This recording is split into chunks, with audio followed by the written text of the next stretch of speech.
A few weeks ago, Pastor Paul drew the elders' attention to the strategic plan of the North England Conference and its vision statement. And he handed us a piece of paper on it, and since then the elders have been studying this together with Pastor Paul.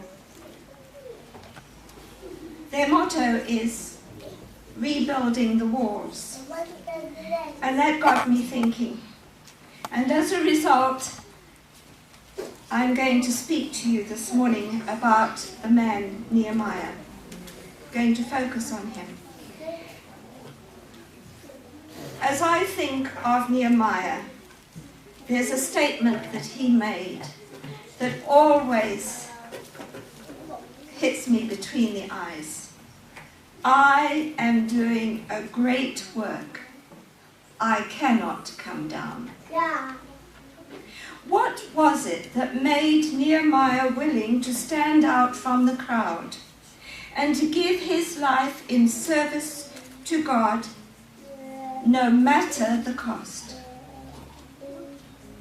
You see, Nehemiah worked for the king of Persia, Artaxerxes I. He was his cupbearer, during which time he had close association with the king.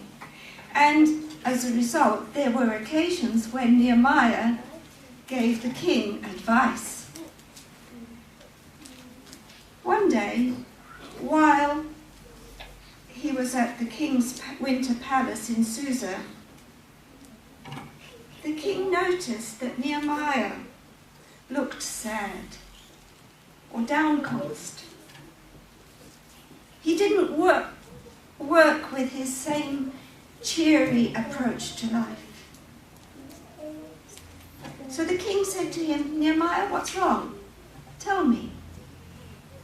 So Nehemiah told the king that he was concerned about his city Jerusalem, and although there had been attempts to rebuild it, it still lay in ruins. Sometime earlier, Ezra the prophet had taken a group of Israelite captives back to Jerusalem. But now Nehemiah asks the king for permission to make a journey to Jerusalem. Can you imagine Nehemiah's amazement when the king agrees to give him a 2-year leave of absence? Not only that, Artaxerxes provided travel permits so that Nehemiah and those with him would have a safe passage. Then he gave them timber for the gates of the wall. I wonder how big those pieces of timber were. And, as if that wasn't enough, he provided a military escort. And then the king said to Nehemiah, I want you to be the governor of Judah. What a responsibility. You see, God was able to use this heathen king to forward his work. When Nehemiah arrived in Jerusalem, he consulted with the city fathers, the priests, and other officials, introducing them to the plan to rebuild. The people were delighted and began working. However, there were enemies around. Sanballat, Tobiah, and Geshem were constantly ridiculing, criticizing, and trying to stop the work from being finished.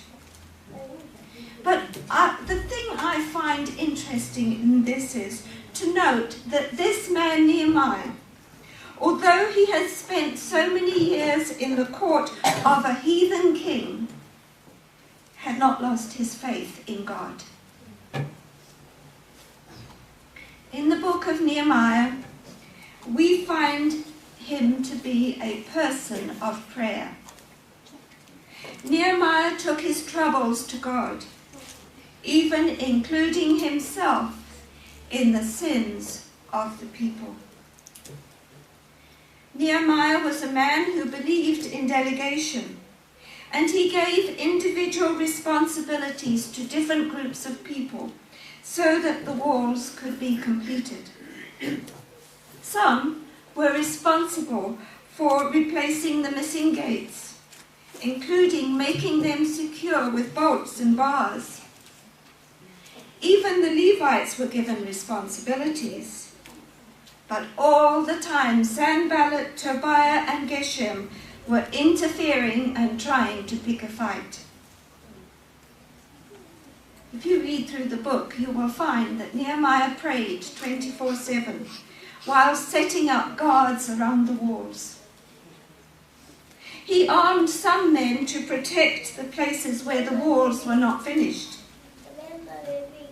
The people did not trust their enemies, and half of the men worked and half of them watched. Just like Gideon's army. You remember Gideon called for an army, and there was a great crowd of people who came and wanted to be in the army. But God told Gideon that there were too many. He didn't need so many. So God gave them a test which Gideon portrayed to the people. I want you to go over the river and take a drink and then wait. And you know, there were some of the men who really didn't feel happy about being part of this army. So they knelt down by the river and they took both hands and they drank and drank and drank. But there were other men who, as they went over the river, just scooped up some water and drank as they were going. And they kept looking and watching as they went. These were the ones that God chose to be part of Gideon's army. So here it was with Nehemiah. He divided some into working, some into watching, but some worked and watched. Nehemiah had a man by his side at all times, and this man had in his possession a ram's horn. Now, a ram's horn makes a unique sound, and the people knew that if they heard the ram's horn, they were to get ready to prepare for battle. People were to stay, the workmen that is, were to stay within the walls of Jerusalem. We are told that Nehemiah didn't even get undressed. He would sleep always on the alert, always ready to help in time of need. But you know, it was inevitable that the people would get discouraged. And Nehemiah reminded them about God's power.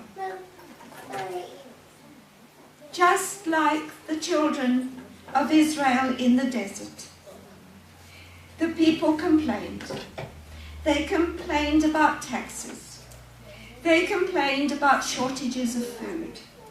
And the poorer people felt that they were exploited by the rich. And yet it's interesting to note that Nehemiah, as governor, had the right to claim a percentage of the tax as his salary. But he didn't do it. He decided that he would work without receiving pay. In his respect for God, Nehemiah realized that God wanted him to be fair in his treatment of the people. And so we learn that Nehemiah fed 150 Jewish leaders at his table every day. Also, he included any foreign visitors. And there were no charges made for this. Nehemiah showed himself to be upright and honest. Sanballat, Tobiah, and Geshem tried to distract Nehemiah. The walls were nearly finished, and they called Nehemiah to a meeting. It was then that Nehemiah made that famous statement, "I am doing a great work.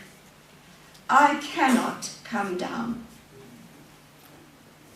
4 times these enemies of Judah sent for Nehemiah, And 4 times Nehemiah told them that he was doing a great work and that he couldn't come down. All of these events were interspersed with prayer for wisdom and pleas for strength to do what was right. At last, the walls and the gates were finished. You know, this is only a short book, and it was about the middle of the book of Nehemiah that we are told that the walls were finished. At this, the enemies realized that God was with this man, Nehemiah. Can you therefore understand how disappointed and desperate Nehemiah felt when he learned that among the Jews there were men who went behind his back and communicated with the enemies, Sanballat, Tobiah, and Geshem. And this only frustrated God's plans. But once the work was finished, once Jerusalem was secure with the walls and the gates all in place, it was time to restore normality in the temple and its services. So Nehemiah delegated people as temple guards, and he started a choir. The Levites began to function. And then Nehemiah chose local governors based on their integrity. Times were set for the opening and shutting of the city gates. And even back in those days, they had neighborhood watches. The people were numbered. There were 42,360 people, plus 7,337 servants, and 245 singers and musicians. That's just short of 50,000 all told. Now that normality was restored, the people returned to their homes to repair them. The service at the temple began with the Festival of Trumpets, and the people came and listened to Ezra read the law. They sang praises to God, and we are told that they knelt and worshipped the Lord and then stood up to listen. There were no comfortable pews for them to sit on. They celebrated the finishing of the walls with good food and sharing their food with those that didn't have.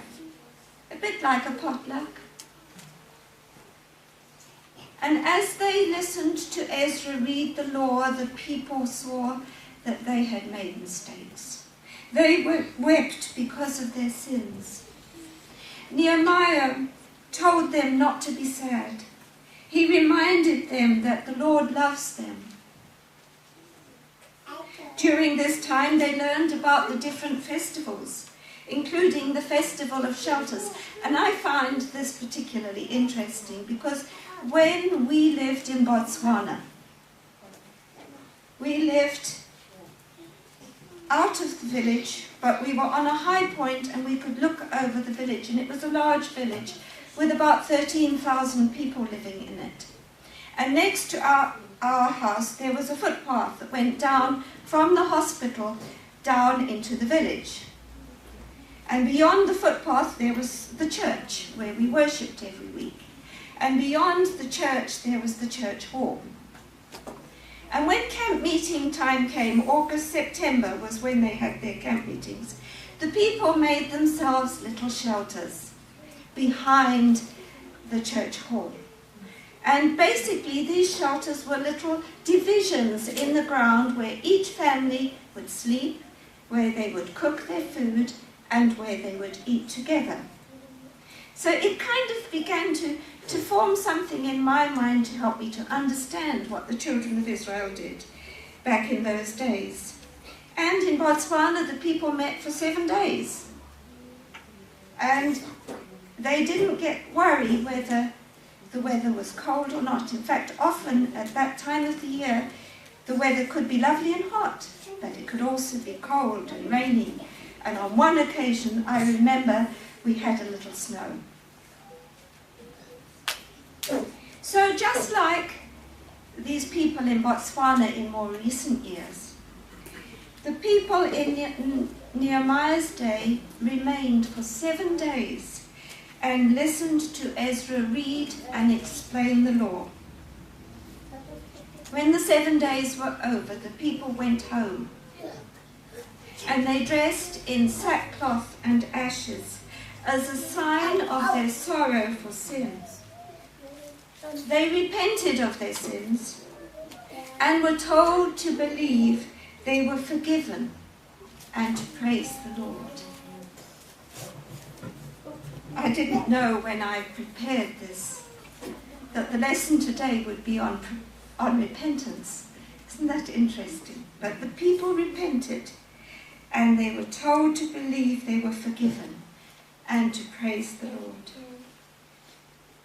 During this time, they were taught many things that they had forgotten. They were told that they were not to marry foreigners. They were taught the importance of Sabbath observance. They were taught about stewardship, money for the temple, harvest offerings, and tithe. Everything was going so well. But about this time, Nehemiah had to go back to Persia. Isn't it often the way things happen? Something comes to distract the way forward. And while he was gone, a problem arose. Do you remember when the children of Israel were traveling through the desert and they were coming near to the promised land, to Canaan? There was a time when they needed bread and water. And they asked the people of Ammon if they could have bread and water and if they could pass through their country. And they were not permitted this kindness or this courtesy. And then the Moabites were also involved because they hired Balaam to curse Israel. As a result of this, no Ammonite or Moabite was permitted to enter the sanctuary courtyard. The high priest, Eliashib, who was in charge of the temple storerooms, decided to ignore this. He furnished one of the storerooms, and it was the one that was for the tithes of grain, grapes, and oil. And Eliashib allowed his friend Tobiah, an Ammonite, to stay in the storeroom that he had furnished. He was breaking what God had said should not be done. After some years, Nehemiah returned to Jerusalem. This was to be his second term of office as governor. And when Nehemiah learned about Tobiah the Ammonite, he threw him out and his belongings out of the storeroom. And after this, he arranged for the room to be purified and put to its rightful use. I don't think this was easy, because there are times when one has to stand for what is right, and it's not easy to do it. And so Nehemiah reprimanded the local leaders, and he brought back the Levites and the musicians and put them to work. And as the confidence of the people grew, as their confidence was restored, the tithes and the offerings began to come in, and the storerooms were full once again. And upright men were chosen as custodians. Not long after that, Nehemiah had another challenge. People were working in their vineyards, making grape juice, harvesting grain, loading donkeys to take to market on the Sabbath. People from Tyre came with their merchandise. And so Nehemiah introduced Sabbath reforms.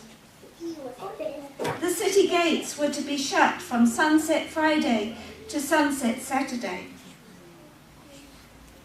Merchants still came on the Sabbath, but they had to camp outside the gates. When we lived in Lesotho, still in Africa, my husband was the hospital administrator, and he was the one responsible to order the supplies for the hospital. And on one Johannesburg trip, he ordered some stuff that had to be delivered by a big lorry. And he told the man at the factory, please, under no circumstances should these goods be delivered between sunset Friday and sunset Saturday.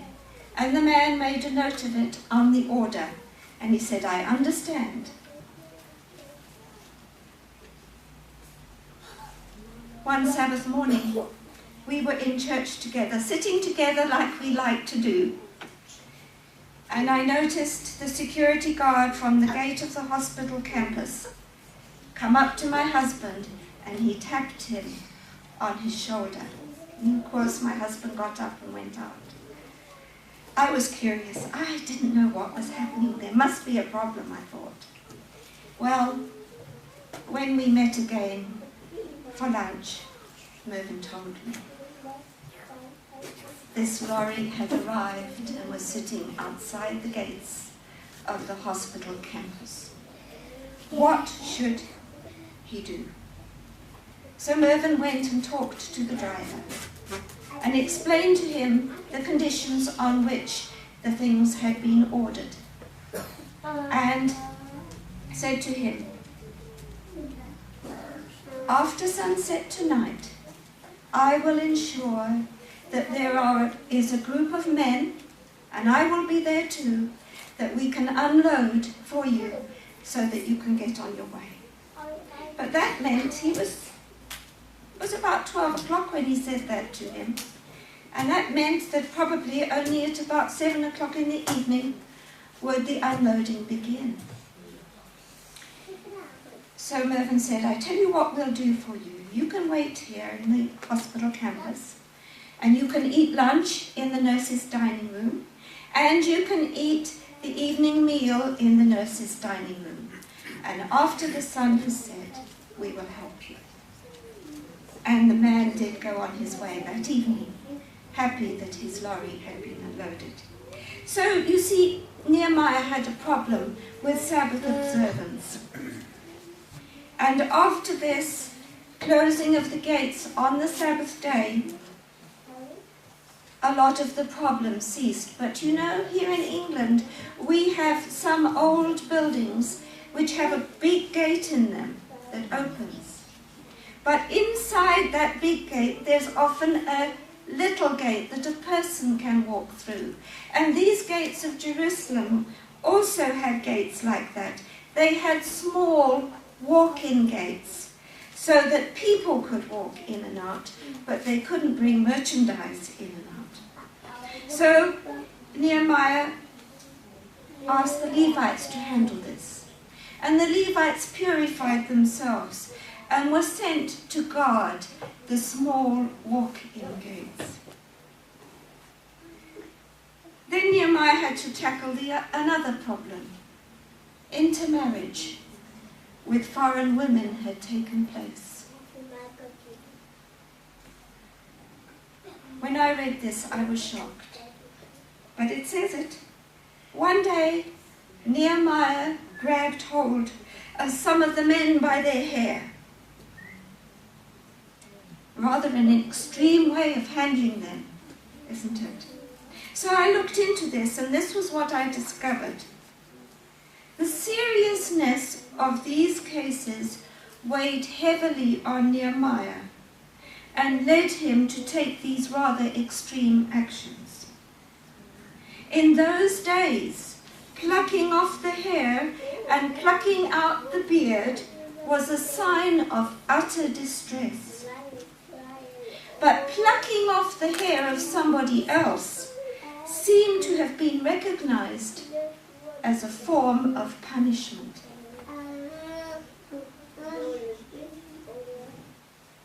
So, as Nehemiah tackled this matter of intermarriage with foreign women, he discovered that the grandson of the high priest had married a foreigner. In fact, he had married the daughter of Sanballat. But this grandson of Eliashib refused to send his wife back, and so he had to leave the priesthood and was sent to live with his father-in-law. What a man was this Nehemiah. He always stood for what he believed to be right. Maybe his methods would not fit in today's way of doing things, but he always wanted the God he served to be followed faithfully. I am doing a great work. I cannot come down. And then I started to ask myself a question. If a book was written about me, or about you, what good could be said about us? Are we rebuilding the walls? Are we standing for the right though the heavens fall, no matter the circumstances? Are we willing to go beyond the call of duty, just as Nehemiah did? And then I began to pray, may God help us to be faithful like Nehemiah. May God help us to see the error of our ways. May God help us to be ready for Jesus' return, when we can say, when we see him coming in the clouds, this is our God. We have waited for him. May God help us.